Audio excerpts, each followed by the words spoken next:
Hi, this is Jeff Blauette, technical agronomist with Cooperative Farmers Elevator, and on this week's Field Friday segment, I thought I'd touch on something I've been getting some questions and texts on here in the last few days.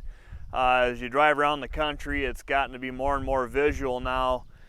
This field has the same thing going on, but these beans, some of these bean fields are starting to show a lot of cupping, kind of having that dicamba type look that we've all seen before. So why are all these fields showing up now? We had a lot of dicamba sprayed, whether it was Status, Diflex, even the older formulations. Most fields of corn very likely had some of that active ingredient applied to it. But if you get real low doses, the beans don't show those symptoms very quickly. Basically what you're looking at is it gets into the system of that bean plant and it kind of disrupts the trifoliates that are being formed at that time, and you don't see that until those trifoliates that are being formed, when they start to emerge, those are the ones that are cupped. So why is it so common this year around the fields? First off, we're probably spraying more of that active ingredient on corn than we have in a long time. We've slowly progressed to more and more, but there's really almost no other options that are effective on taking out water hemp in corn, so that's kind of our option today. The other thing that we probably had going on is the volatility risk increases as we get towards that 85 degrees, and actually low humidity are a couple of the factors that make that volatility of that active ingredient more common.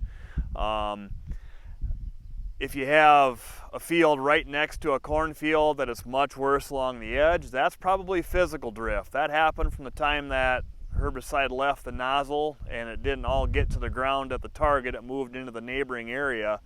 That would be a little bit more severe. But when you see like a lot of these fields where it's kind of widespread, I think we probably had some in the atmosphere just from all the active that was sprayed. And it was very low dose, but beans are super sensitive to that. And now we're seeing the cupping emerge as those trifoliates come out that were formed at that time. Beans probably at this stage, depending on the weather, you get a trifoliate probably every 3 to 5 days. And yeah, we've got several trifoliates now that have come out and shown some cupping. And if you look back at when we sprayed a lot of the corn and when a lot of that dicamba active was out there, that was probably about the right time for it to show.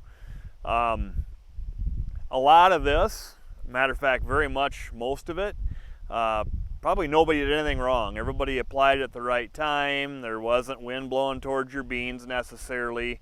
Most of this stuff was just Mother Nature had its way.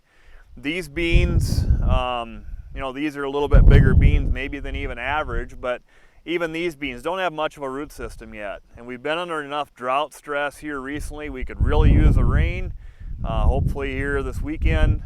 But that's the kind of stuff that makes all these things worse. We've seen that ever since dicamba soybeans were out. We had a lot of, off-target drift, we thought maybe, or some volatility then. And it seemed like it's very much more visual and lasts longer and shows up more in stressed years. Last year we didn't see as much. There was a lot of the dicamba active sprayed last year too, but we didn't have the stress conditions that these beans seem to really exhibit it more so. So just wanted to make you aware. If we remember back to the first couple of years of dicamba application, we had a lot of cut beans in some areas.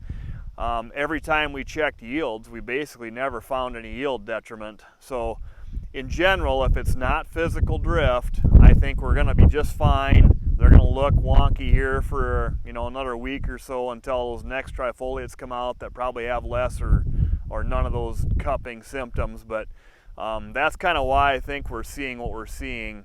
And I don't think, even though we have some, we have a label on the dicamba and soybeans, and we can spray the new dicamba formulation Striax, I don't think that's what's going on, because there's so little of that, if any, sprayed in most of the area outside of the bean burn down or the pre-plant applications, which were quite a while ago, in some cases 6 weeks ago. That's not what's going on, and I don't think there's hardly any post-applied sprayed out in neighboring extend fields. So just wanted to kind of bring that up and touch base what we're probably seeing in the country and some of the questions that we have been seeing. With that, that's this week's Field Friday segment, and we'll see you next week.